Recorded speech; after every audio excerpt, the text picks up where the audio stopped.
A business founded here on the First Coast is taking a unique approach to empowering women, bringing people together online and offline, and showcasing lives of working women.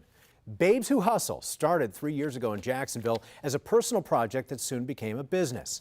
It's a digital publication and community featuring a job board and advice column online, as well as events, panels, workshops, and book clubs offline. Babes Who Hustle has interviewed more than 300 women throughout Jacksonville and around the country and the world, talking about their careers and what they've encountered in the working world.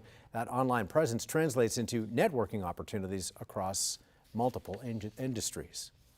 It really just helps women learn all the different resources out there and connect with one another. I mean, I can go on there and email somebody's interview. Like if I read an interview and I really enjoyed it, I can email that person or contact them on social media and potentially meet up for a coffee and kind of network and build upon that as well.